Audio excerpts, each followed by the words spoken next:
다음 주일 오후부터 이 자리에서 분이엘 기도회가 시작이 됩니다. 분이엘이라고 하는 그 이름의 의미를 혹시 알고 계십니까? 네, 하나님의 얼굴, 빙고 맞습니다. 빙고. 예. 하나님의 얼굴, 분이엘이라는 뜻입니다. 분이엘 기도회 이 이름을 제가 짓지 않고요, 강현모 전사가 지었습니다. 제가 기도회를 한다고 해서 우리 기도회를 하는데 이름을 하나 붙여서 하면 좋겠어요 그랬더니 분이엘이라고 그렇게 제안을 하더라고요.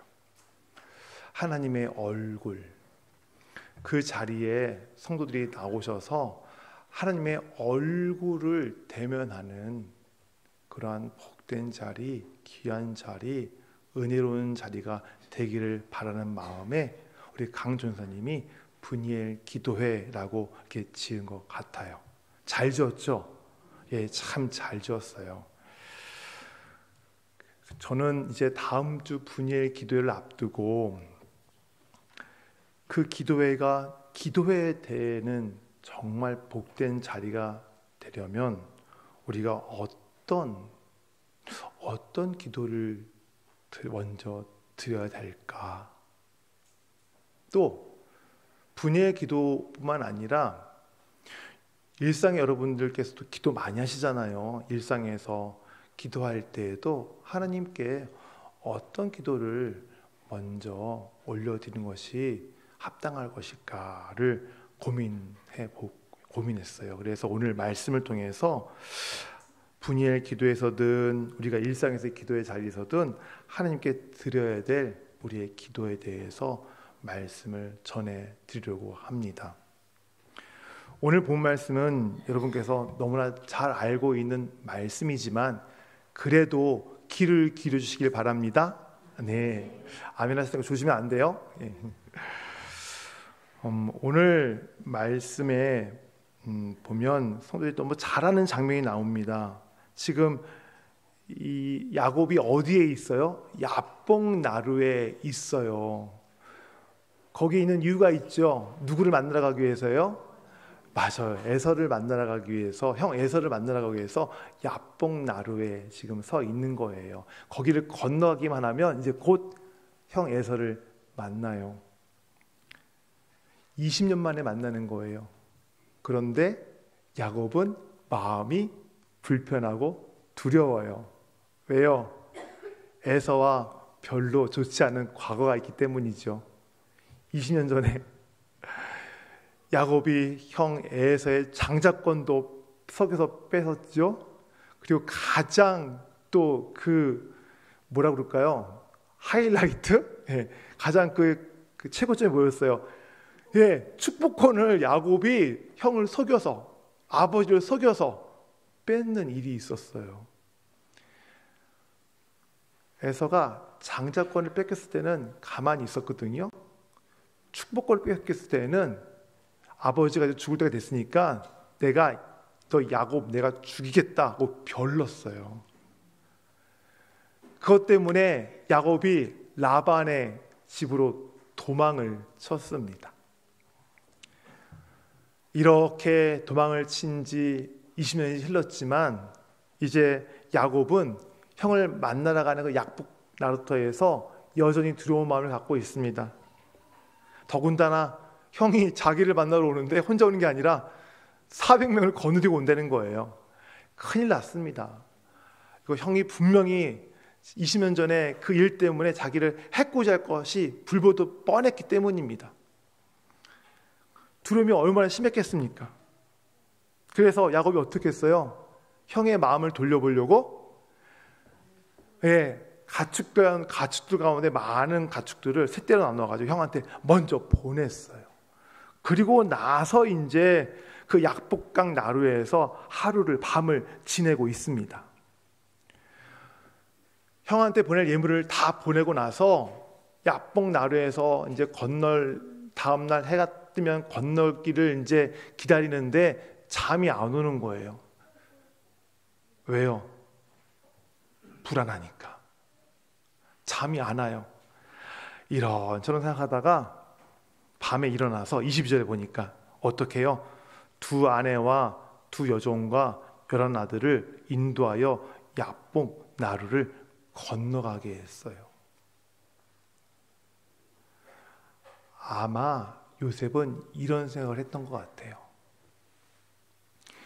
내가 형한테 세 단에 되는 그 세 물이나 되는 그 예물을 보냈지만 형의 마음이 그것 때문에 풀릴 것 같지가 않아. 형의 마음이 그 예물 때문에 풀리지 않을 것을 대비해서 내 처들과 어린 자식들을 보내자. 그러면 형이 예물 때문에 마음을 돌이키지 않았지만 나의 처들과 연약한 그 아이들을 보면 마음의 긍휼함을 가지고 나를 용서해 줄지도 몰라라는 생각을 했던 것 같아요. 그래서 그 밤에 자기 처자식들을 다 건너 보냅니다. 이렇게 모든 처자식과 소유를 다 건너 보낸 다음에 이제 야곱은 야복 나루에 홀로 있게 됐어요. 그때 누가 먼저 시작했는지 모르지만 어떤 사람과 씨름을 하기 시작했습니다. 야곱이 씨름을 할 그때는 그 자기랑 씨름하는 그 사람이 하나님의 사자인지는 몰랐어요. 한참 지난 후에야, 좀 나중에야 그 자기가 씨름한 상대가 하나님의 사자인 것을 알게 되거든요. 어쨌든 지금 야곱은 씨름을 하고 있어요. 밤새도록 지금 앞에 있는 어떤 사람과 씨름을 하고 있습니다. 어찌나 그 씨름이 팽팽했던지 25절 보세요. 자기가 누굴까요? 어떤 사람이 야곱을 이기지 못한다는 것을 알게 됐어요. 이 말은 하나님의 사자인데 야곱을 이기지 못했을까요? 아니죠. 그 야곱에게 막 그 사자가, 하나님의 사자가 막 밀려가지고 막 질 것 같은 그런 의미가 아니라, 이 이야기는 하나님의 사자한테, 그 당시에는 모르니까 어쨌든 그 씨름하는 상대한테 야곱이 죽을똥 살똥, 죽기 살기로 막 덤벼드니까 어쩔 바를 모르는 거예요. 그런 경험 있으시잖아요. 아무리 키가 작고 약해도 막 달려들어 보세요. 그러면 막 당황해가지고요, 막 떼놓지를 못해요. 그런 모습이에요. 그런 모습을 지금 야곱을 이기지 못함을 보고라고 이게 표현하고 있는 거예요. 야곱이 지금 끈질기게 매달리는 거예요, 그냥. 그 상대편의 힘이 좀 셌겠어요. 그런데도 그냥 있는 힘을 다해서 상대편의 옷이 있었는지 모르겠지만 꽉 붙잡고, 허리를 꽉 붙잡고, 팔을 꽉 붙잡고 떨어지지 않는 거예요. 매달려가지고 어떻게든지 한번 쓰러뜨려 보려고 끈질기게 매달리고 있어요.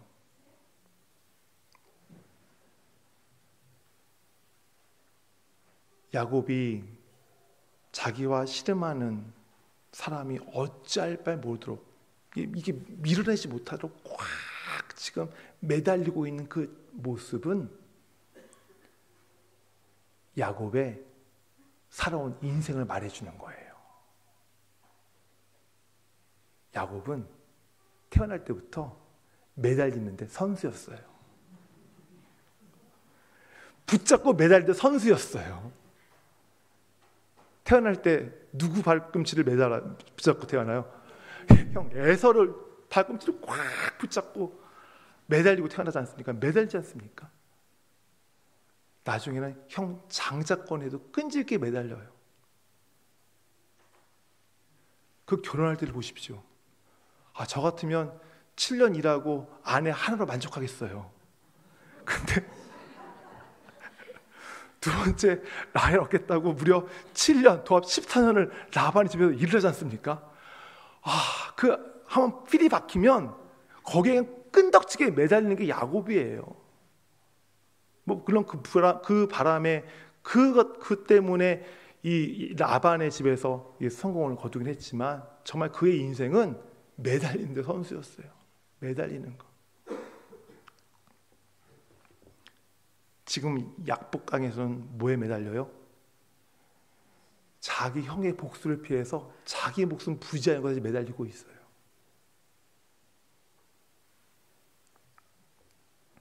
야곱이 자기 인생에서 이렇게 끈질기게 매달릴 때마다 항상 따라오는 것이 있어요. 그것은 야곱의 꾀예요. 지략, 계획, 방법, 처세술. 죄송해요. 예.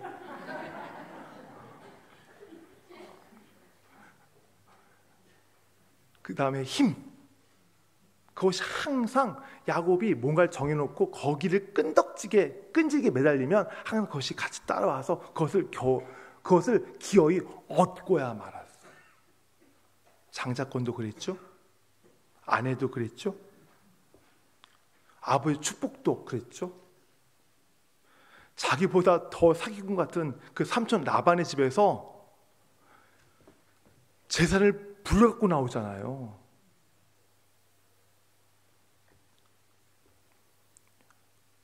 야곱이 끈질게 매달리고 자기의 경험과 힘과 지략을 다 동원하면 성공했어요. 그게 성공 가도를 걸어왔어요. 지금까지 야곱.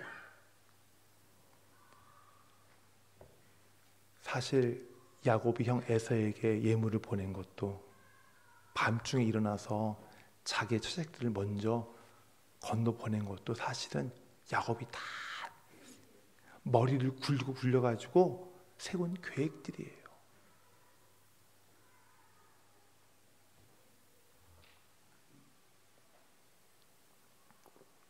이런 식으로 살아왔던 야곱이 약복강 나루에서 씨름하고 있어요. 지금까지 그렇게 살았기 때문에 그 방법대로 야곱이 지금 끈질기게 매달리고 있어요.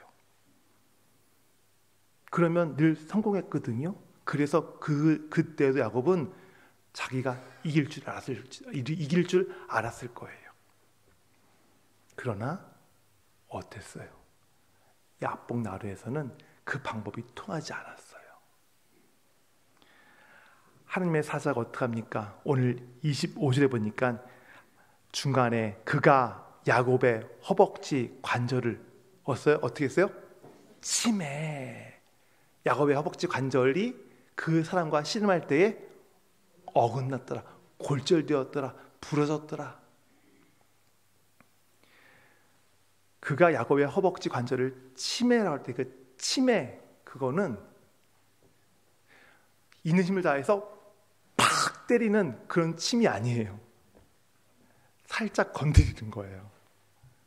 그냥 살짝 닿는 거예요. 그 사람, 하나님의 사자가 야곱의 허벅지에 손을 갖다 살짝 대니까 어떻게 된 거예요? 그 강한 뼈가 부러진 거예요. 골절된 거예요.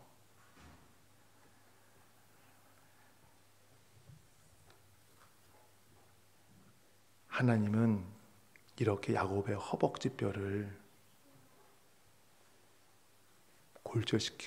골절시킴으로써 야곱이 그동안 살아오면서 그렇게 살았던 생활 방식들, 인생의 방식들, 그냥 무조건 끈질기게 그냥 꽂히면 끈질기게 매달리면서 거기에 자기의 힘과 지략과 경험과 인내력을 다 동원하면서 그것들을 다 소유했던 그의 인생의 방식들을 완전히 다 무너뜨려 버리신 거예요. 한마디로 하나님은 야곱에게 너 이렇게 무기력한 자야. 너 이렇게 무능한 사람이야. 네가 얼마나 한계가 분명한지 알아? 바로 그것을 야곱에게 보여주셨던 것이지요.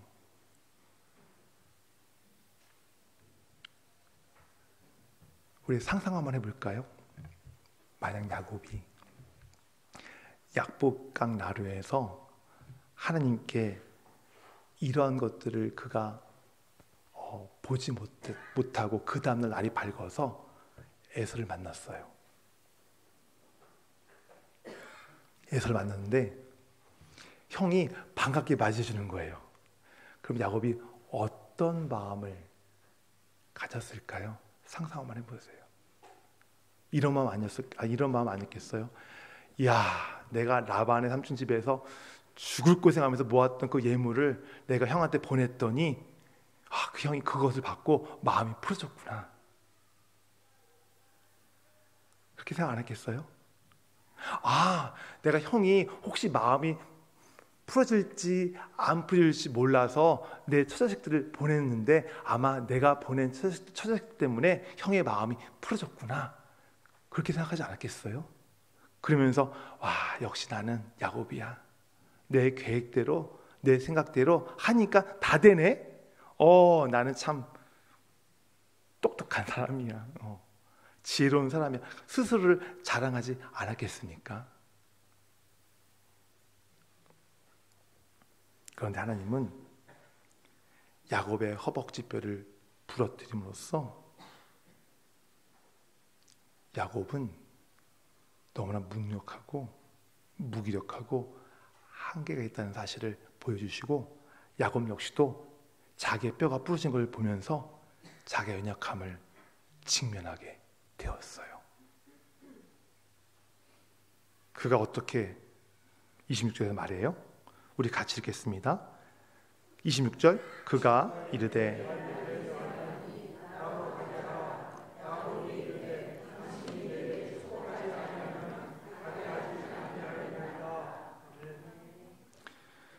지금까지 야곱은 자신에게 있는 그 복들, 아내, 자녀, 그 많은 양떼들, 소떼들, 가축떼들이 자기의 수고와 헌신의 대가로 하나님이 주신 복이라고 여겼어요. 그래서 그는 그 복을 얻기 위해서 그렇게 매달리고 붙잡았던 거예요. 그런데 허벅지뼈가 부러지는 그 사건을 통해서 야곱은 자기의 헌신과 노고가 하나님의 복을 받는데 결코 상관이 없다는 것을 알게 된 거예요.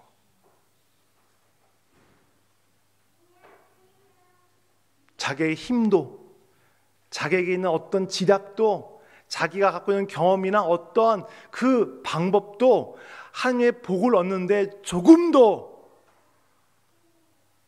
소용이 없다는 것을 야곱은 알게 된 거예요.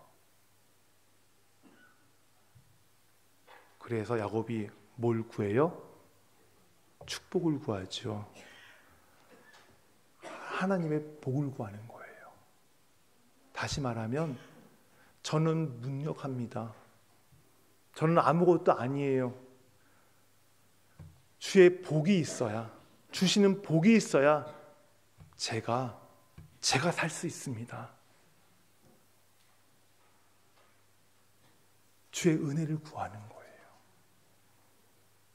하나님의 은혜를 구하는 거예요.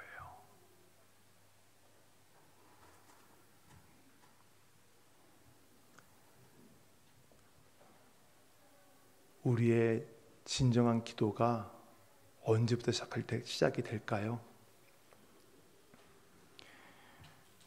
내 인내력을 가지고, 내 의지력을 가지고, 나의 신앙의 연륜과 신앙의 열정을 가지고 하는 기도가 진정한 기도일까요?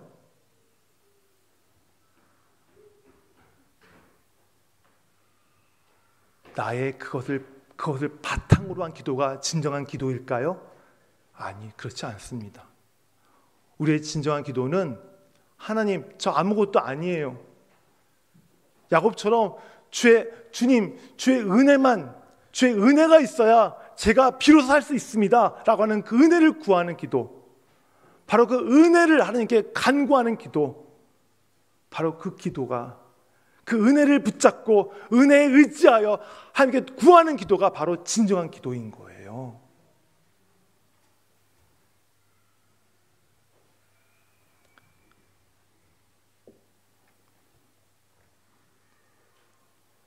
진정한 성금이 어떤 성김일까요? 진정한 봉사가 어떤 봉사일까요? 진정한 사역이 어떤 사역일까요? 마찬가지입니다. 마찬가지예요. 내가 지금까지 섬겨왔던 연륜, 경험, 실력, 그것이 아니라 내가 지금까지 섬겨왔던 지금까지 왔던 그 세월, 그 모든 세월이 바로 하나님의 은혜였습니다. 제가 이런 자리를 감당하는 것이 바로 주님께서 주신 그 은혜였습니다. 그것을 고백할 줄 알고 그 고백 안에서 그 자리를 감당해 달라고 주님을 붙잡을 때, 그것이 진정한 섬김이며 진정한 헌신이고 진정한 봉사고 진정한 사역이에요. 노예에 가면 어른 목사님들께서 후배 목사인 저에게 격려를 많이 해주세요.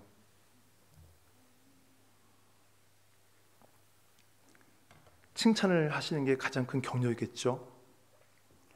안 목사, 수고가 많지? 잘하고 있다며? 라고 저에게 어쨌든 인사치레든지 격려를 해주시면 저는 꼭 이렇게 대답합니다. 하나님이 주신 은혜 때문에 제가 있습니다. 하나님께서 은혜를 통해서 은혜 주셔서 좋은 장로님들 세워주시고요, 좋은 성도님들 우리 교회에 보내주셔서, 그래서 하나님의 은혜 때문에 제가 지금 교회를 이렇게 지금 잘 섬기고 있습니다 라고 얘기해요. 제가 뭔데, 제가 얼마나 잘났기에 수원 명성교회를 담임하는 목사이겠습니까? 제가 알면 얼마나 알아서 성도 여러분에게 말씀을 전할 수 있겠습니까? 저희 리더십이 얼마나 탁월하기에 성도들을 잘 이끌고 나가겠습니까? 다 그것이 아니에요. 하나님의 은혜인 거예요.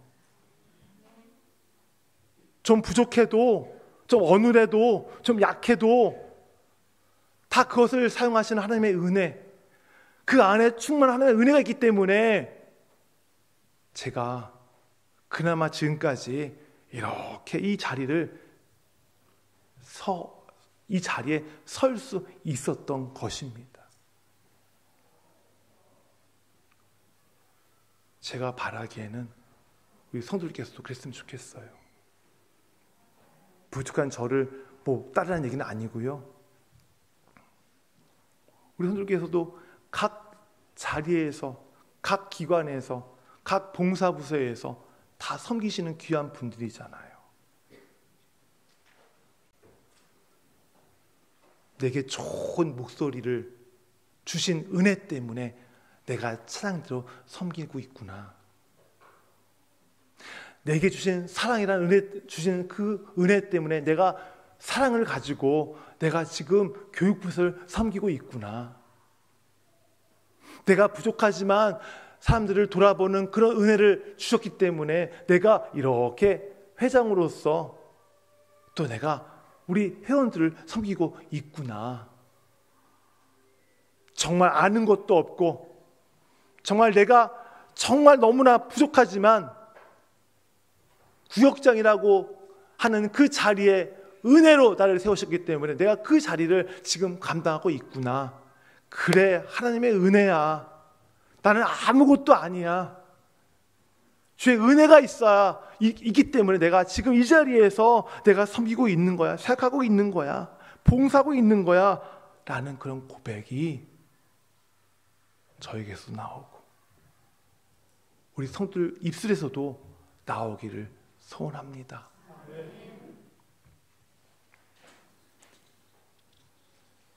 정말 우리는 무익한 자들입니다. 무익한 자들이에요. 너무나 부족한 자들이에요.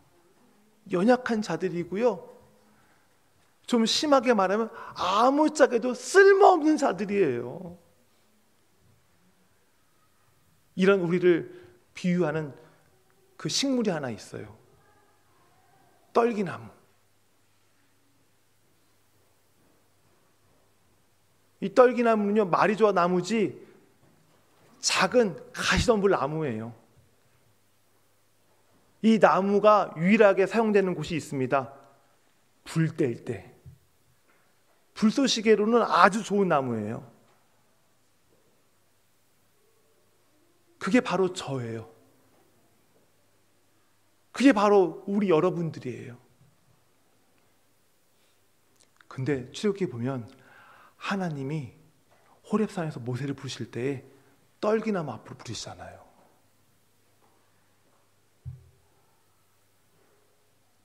무슨 의미예요? 너는 떨기나무야.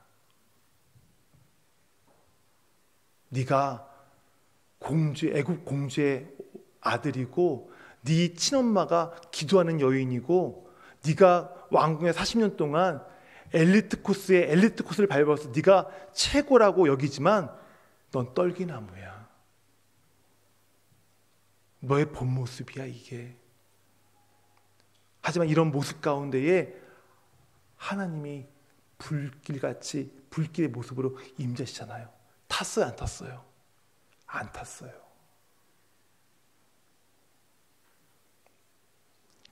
비록 모세는 떨기나무 같은 존재였지만 거기에 하나님의 은혜가 임한 떨기나무였어요.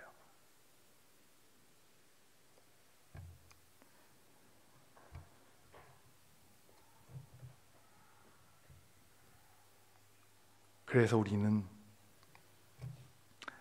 아무것도 아닙니다를 날마다 고백해야 되고요.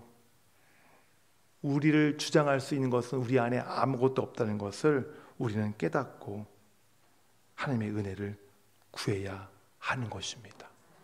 마치 허벅지뼈가 부러져서 자기의 무능함을 알고 자기의 연약함을 알고 거기서 하나님의 은혜를 구하는 지금까지의 모든 복이 내 수고와 헌신과 노력에서 나온 것이 아니라 그 대가를 하나님 주신 것이 아니라 다 하나님의 은혜였음을 고백하는 그 고백이 저와 여러분의 있기를 바랍니다. 하나님은 조건을 달고 은혜를 주시는 분이 아니에요.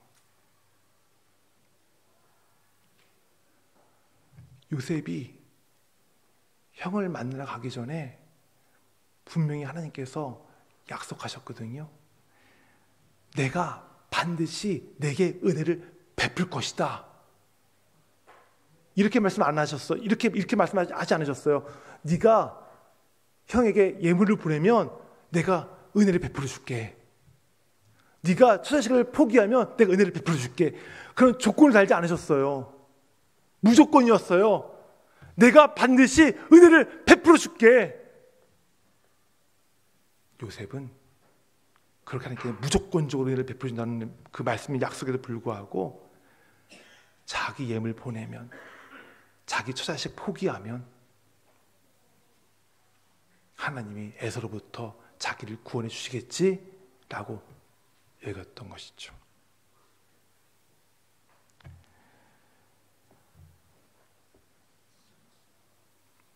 이렇게 내 수고와 노고로 인해서 얻은 그것 때문에 하나님께 내게 복 주신 것이 아니라 나는 그것들조차 할 수 없는 무능한 자이며 무기력한 자임을 고백하면서 그 모든 것이 다 하나님의 은혜임을 알고 그 은혜를 간구하고 은혜를 붙들고 하나님을 구할 때에 하나님이 야곱을 뭐라 부르세요? 이스라엘이라고 부르세요. 무슨 뜻이에요? 하나님과 싸워 이긴 자라는 뜻입니다. 설마 하나님이 사람과 싸워 질 수 있을까요? 말도 안 되죠. 근데 하나님이 야곱한테 하나님과 겨루어 싸워 이긴 자라고 이름을 붙여주셨어요. 아버지가 어린 아들과 씨름을 합니다. 그런 장면 보셨을 거예요. 아버지한테 힘으로도 뭐로도 안 되는 어린 아들이 아버지를 밀면 아버지가 밀려요, 안 밀려요? 밀려요. 그 아들이 힘이 없는 그 아들이 아버지의 그 통나무 같은 다리에다가 그 갈대 같은 그 다리를 걸어가지고 걸어 넘어뜨리면 아버지가 넘어져줘요? 안 넘어져요? 넘어져요. 진짜 아버지가 힘이 없어 넘어지겠습니까? 사랑하는 아들이 밀리니까 밀리는 거고요. 사랑하는 아들이 거니까 넘어져 주는 거예요. 이스라엘, 하나님과 싸워 이긴 자, 바로 이 말의 의미도 그런 의미예요. 하나님이 야곱한테 져서 그 말씀 주신 것이 아니라 하나님이 야곱을 너무 사랑하시니까 은혜를 구하는 자기 힘이 아니라 자기의 어떤 경험이 아니라 자기의 모든 인생을 다 내려놓고 은혜 아니면 제가 살 수 없습니다. 은혜를 주십시오 하나님. 그 은혜를 붙잡고 의지하고 하나님 붙잡으니까 너무 사랑스러우신 거예요. 너무 복된 거예요. 너무 귀한 거예요. 그래서 이스라엘이라는 의미에는 하나님이 너를 사랑한다 라는 의미도 내포되어 있는 것이죠.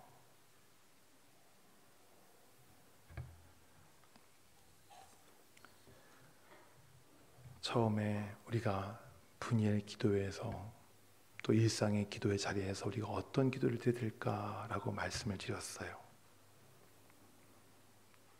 바로 이런 기도예요. 하나님의 은혜를 구하는 기도. 하나님, 저 아무것도 아니에요. 저 떨기나무예요. 그런 주님께서 저를 목사로 세워주셨네요. 그런 저를 장로로 세워주셨네요. 그런 저를 부모로 세워주셨네요. 이 떨기나무 같은 존재에 하나님의 은혜가 없으면 할 수 없습니다. 감당할 수 없습니다. 하나님, 그 은혜를 저에게 부어주시고 그 은혜를 붙잡고 그 은혜에 의지하여 하나님 바라보게 해주십시오. 바로 그 기도가 분이엘 기도의 자리에서, 여러분 일상의 기도의 자리에서 하나님께 먼저 드려야 될 저와 여러분의 기도인 것입니다. 이번 분이엘 기도에 너무나 뭐라 그럴까요? 너무나 복되다고 그럴까요? 너무나 좋은 게 또 한 주를 시작하는 첫날 주일날 분이엘 기도가 있어요. 한 주를 시작하는 그 첫날 그 분이엘 기도에 나와서 정말 내 힘이 아니라 나의 의적이 아니라 나의 어떤 그 지력이 아니라 하나님의 주시는 하나님의 주시는 그 은혜를 의지하고 하나님을 붙잡는 것으로 이렇게 여러분이 한 주를 시작하시면 어떨까요?